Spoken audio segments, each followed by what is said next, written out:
Good evening friends. आज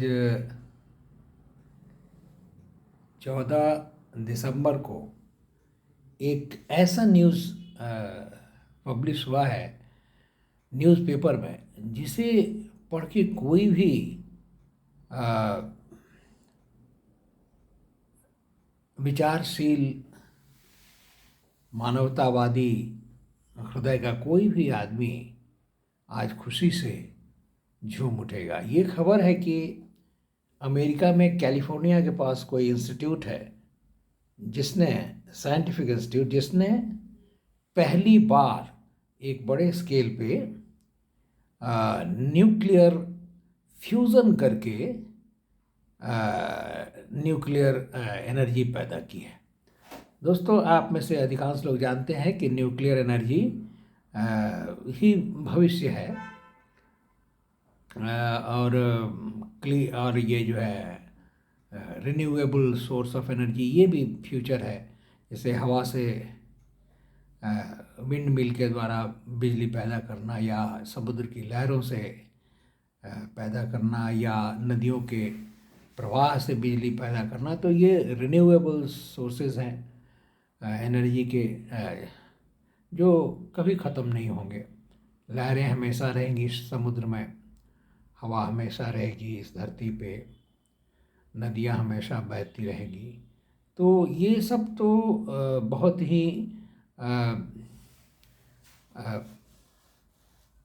ही आशा जुगाती हैं मन में, और इनसे बहुत कुछ दुनिया ने हासिल भी किया है, इलेक्ट्रिसिटी पैदा किया है। लेकिन आज जो काम हुआ है वो युगांतरकारी है।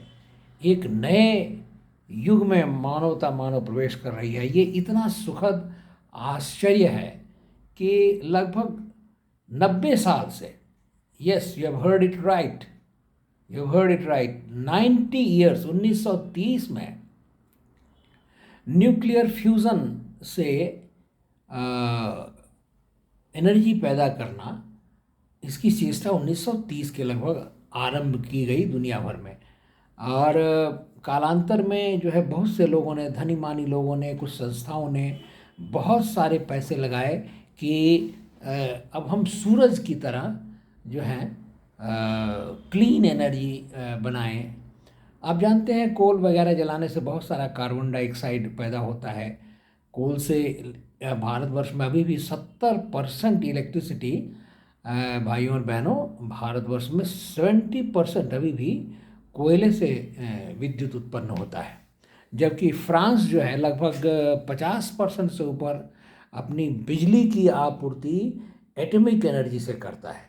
तो एटॉमिक एनर्जी पैदा करने वाले देशों में फ्रांस बहुत आगे है, और भी बहुत से देश हैं जो कि न्यूक्लियर रिएक्टर्स बना चुके हैं। भारत में भी बहुत सारे न्यूक्लियर रिएक्टर्स हैं। तो भारत लगभग 10% के आसपास होगा। ठीक आंकड़े मुझे मालूम नहीं है, लेकिन ये सभी जो है न्यूक्लियर फिशन से पैदा होता है। आज तक जो है पूरी दुनिया दो, न्यूक्लियर फिशन और फ्यूज़न को पहले समझा जाए।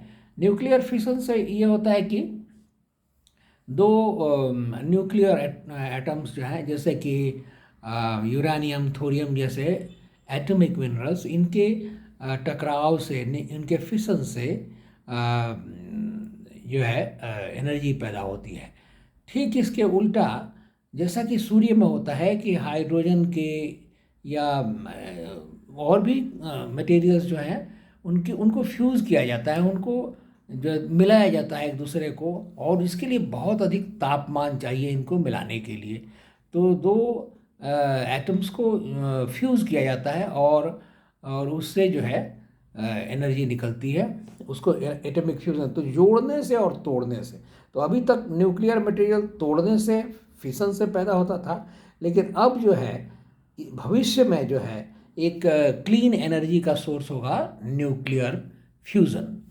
तो आज उसका इधर कुछ ही दिनों पहले अमेरिका में इसका सफल परीक्षण हुआ है, और वहाँ के साइंटिस्ट आशावादी हैं कि आने वाले लगभग 10 सालों के भीतर ही पूरी मानवता जो है वो क्लीन एनर्जी बनाने लगेगी। और ये बहुत खुशी की बात इसलिए है कि ये जो non renewable sources of energy, जिन्हें फिर से बनाया नहीं जा सकता, ये जो सोर्स ऑफ एनर्जी है, जैसे डीजल, पेट्रोल हुआ, जैसे कोयला हुआ, तो जैसे एटॉमिक मिनरल यूरेनियम थोरियम हुए, तो ये सब जो मटेरियल हैं ये non renewable sources of energy कहे जाते हैं।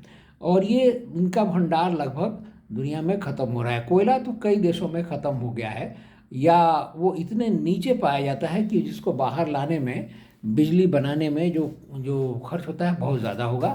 तो कई देशों ने कई खदानें कोयले की बंद कर दी हैं, और उनका कोयला लगभग ख़त्म के बराबर है। और पूरी मानवता में ये अंदाज़ किया जाता है कि 30 या 40 सालों में जो है वो कोयला ख़त्म हो जाएगा। पेट्रोल की भी वही हालत है। तो इस दृष्टिकोण से अमेरिका में जो परीक्षण हुआ है, जो वहाँ के वैज्ञानिकों ने सफलता पाई है न्यूक्लियर फ्यूज़न में, वो बहुत ही दिल को गदगद कर देने वाला है। आज मैं बहुत खुश हूँ पूरी दुनिया के लिए कि पूरी दुनिया में जो हाइड्रोजन, जो पानी का एक हिस्सा है, शायद हाइड्रोजन उसका एक तत्व है न्यूक्लियर फ्यूज़न का।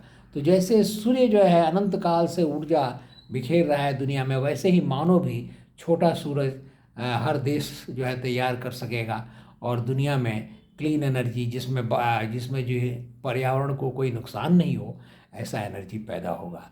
आप सभी को इस अच्छे न्यूज़ को सुनाने के के साथ के समय में बहुत खुश, ये साझा करते समय मैं बहुत खुश अनुभव कर रहा हूँ।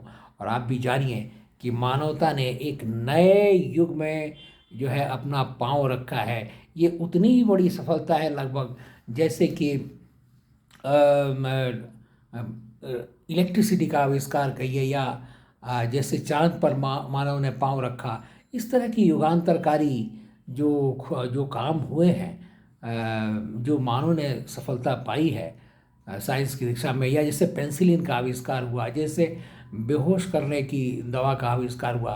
पहले आप जानते हैं ऑपरेशन बिना बेहोश किए होता था, जो बहुत ही पेनफुल होता था, या बहुत ही क्रूड मेथड्स, ये बहुत ही साधारण चीज़ों से जो है संज्ञाहीन करने की चेष्टा की जाती थी, जो लगभग सफल नहीं होती थी। तो वैसे ही एक आविष्कार जो है मानवता ने अभी प्राप्त कर ली है, और हम सभी बहुत खुश हैं।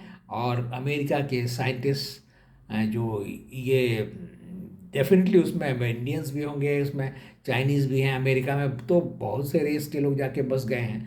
तो वो पूरे दुनिया का जो है इसमें सहयोग है। अमेरिका कहने को अमेरिका है, अमेरिका एक melting pot of different races है। अमेरिका ने जो है पूरे विश्व से टैलेंट इकट्ठा किया है। भारत ने बहुत योगदान दिया है, वो चाहे नासा हो, चाहे उनके मेडिकल फील्ड में हो, चाहे किसी भी साइंटिफिक फील्ड में हो। भारत के वैज्ञानिक, भारत के डॉक्टर अमेरिका में लाखों की संख्या में हैं, और अमेरिका को हेल्प कर रहे हैं विभिन्न दिशा में ऊंचे सफलताओं को प्राप्त करने में। तो आप सभी को शुभ रात्रि, और चैन से सोइए, क्योंकि अगले 10 साल के भीतर जो है दुनिया में ये जो इलेक्ट्रिसिटी का उत्पादन जो है वो ऐसी चीज़ों से होगा कि दुनिया और सुंदर हो जाएगी, और मानवता जो है की चिंता खत्म हो जाएगी कि कोयला खत्म हो जाएगा, कि गैस खत्म हो जाएगा पृथ्वी से। ये सब चिंताएं नहीं रहेंगी। धन्यवाद आप सभी को। शुभ रात्रि, गुड नाइट।